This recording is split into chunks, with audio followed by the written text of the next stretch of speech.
हे विष्णु जी नमन तुम्हें, तुम हो पालनहार। उपकार बड़ा है तुम्हारा, उपकार बड़ा है तुम्हारा, करते हैं बारंबार।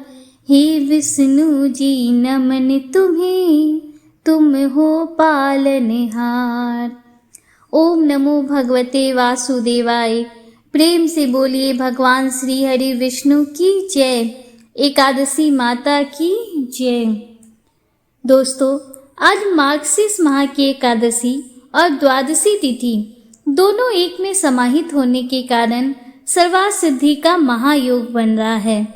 ऐसे में आज इस एकादशी व्रत पारण की कथा का श्रवण निश्चित ही करना चाहिए, तभी ये व्रत फलदायी माना जाता है। आइए कथा प्रारंभ करते हैं।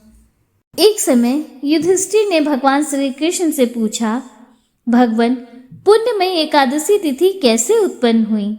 इस संसार में क्यों पवित्र मानी गई तथा देवताओं को कैसे प्रिय हुई?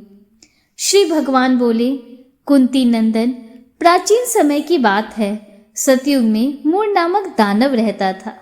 वह बड़ा ही अद्भुत, अत्यंत रौद्र तथा संपूर्ण देवताओं के लिए भयंकर था। उस काल रूपधारी दुरात्मा महासुर ने इंद्र को भी जीत लिया था।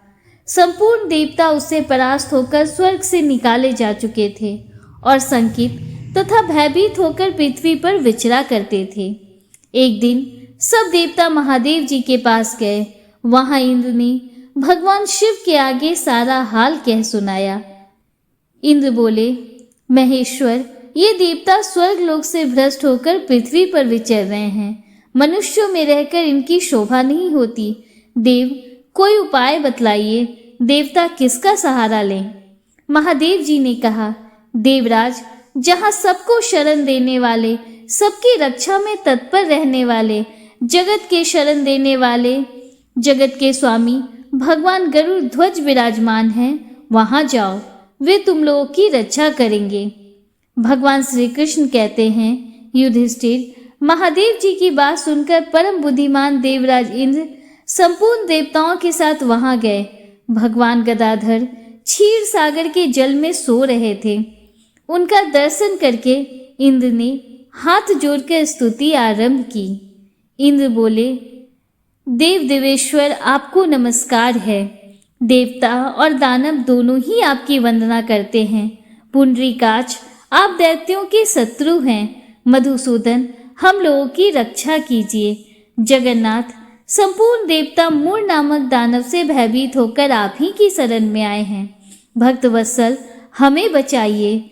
देव देवेश्वर, हमें बचाइए। जनार्दन, हमारी रक्षा कीजिए, रक्षा कीजिए। दानवों का विनाश करने वाले कमल नयन, हमारी रक्षा कीजिए। प्रभु, हम सब लोग आपके समीप आए हैं, आपकी ही शरण में आ पड़े हैं। भगवान, शरण में आए हुए देवताओं की सहायता कीजिए।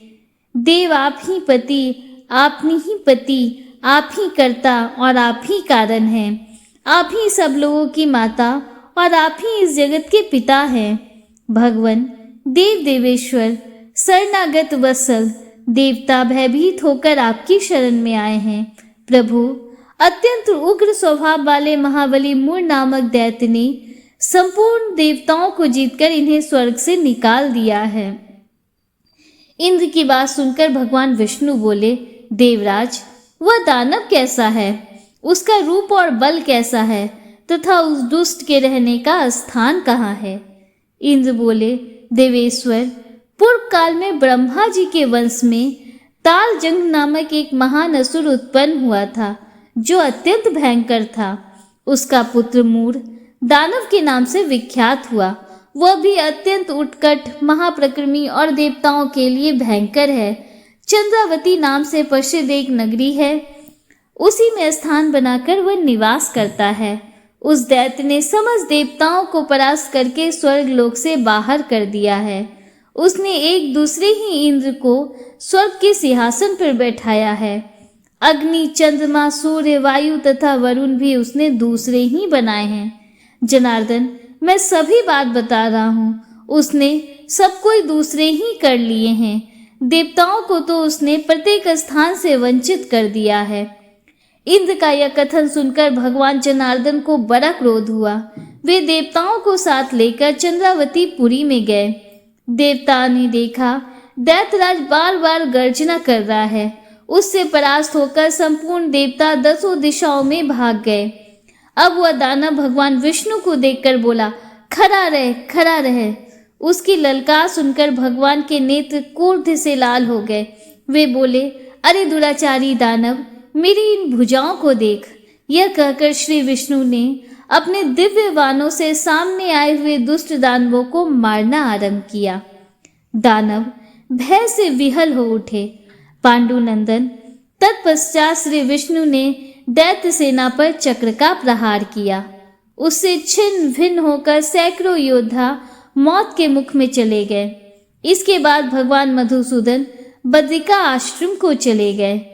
वहां सियावतो नाम की गुफा थी जो 12 योजन लंबी थी। पांडुनंदन उस गुफा में एक ही दरवाजा था। भगवान विष्णु उसी में सो रहे। दानव मूर्ख भगवान को मार डालने के उद्योग में लगा था। वह उनके पीछे लगा रहा। वहां पहुंचकर उसने भी उसी गुफा में प्रवेश किया। वहां भगवान को सोते देख उसे बड़ा हर्ष हुआ। उसने सोचा, यह दानवों को भय देने वाला देवता है, अतः निसंदेह मैं इसे मार डालूंगा।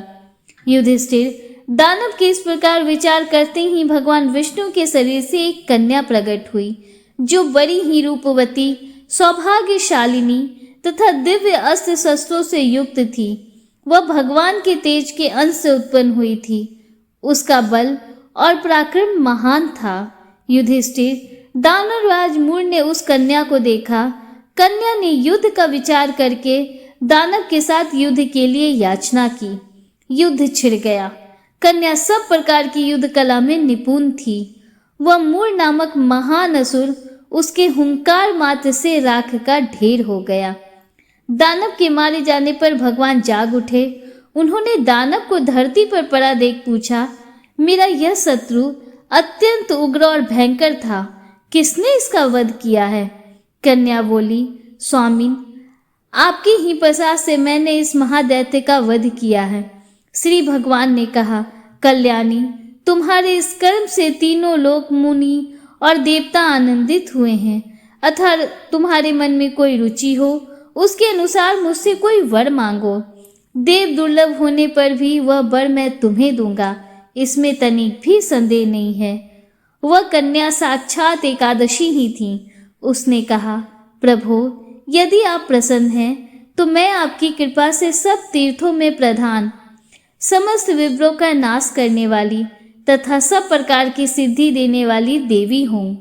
जनार्दन, जो लोग आप में भक्ति रखते हुए मेरे दिन को उपवास करेंगे, उन्हें सब प्रकार की सिद्धि प्राप्त हो। माधव, जो लोग उपवास, नक्त अथवा एक भुक्त होकर मेरे व्रत का पालन फिर करें, उन्हें आप धन, धर्म और मोक्ष प्रदान कीजिए। श्री विष्णु बोले, कल्याणी, तुम जो कुछ कहती हो वह सब पूर्ण होगा। भगवान श्री कृष्ण कहते हैं, युधिष्ठिर, ऐसा वर पाकर महाव्रता एकादशी बहुत प्रसन्न हुई। दोनों पक्षों की एकादशी समान रूप से कल्याण करने वाली है। इसमें शुक्ल और कृष्ण का भेद नहीं करना चाहिए। यदि उदय काल में थोड़ी सी एकादशी, मध्य में पूरी द्वादशी और अंत में किंचित त्रयोदशी हो तो वह त्रिस्पर्शा एकादशी कहलाती है। वह भगवान को बहुत ही प्रिय है। यदि एक त्रिस्पर्शा एकादशी को उपवास कर लिया जाए तो एक सहस्त्र एकादशी व्रतों का फल प्राप्त होता है तथा इसी प्रकार द्वादशी में पालन करने पर सहस्त्र गुना फल माना गया है। अष्टमी, एकादशी, षष्ठी, तृतीया और चतुर्दशी ये यदि पूर्व तिथि से वृद्ध हों तो उनमें व्रत नहीं करना चाहिए। परिवर्तनी तिथि से युक्त होने पर ही इनमें उपवास का विधान है।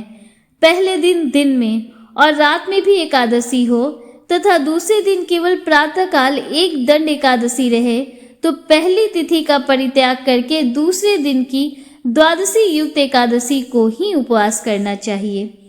यह विधि मैंने दोनों पक्षों की एकादशी के लिए बताई है। जो मनुष्य एकादशी को उपवास करता है वह बैकुंठ धाम में, जहाँ साक्षात भगवान गरुड़ ध्वज विराजमान है, जाता है।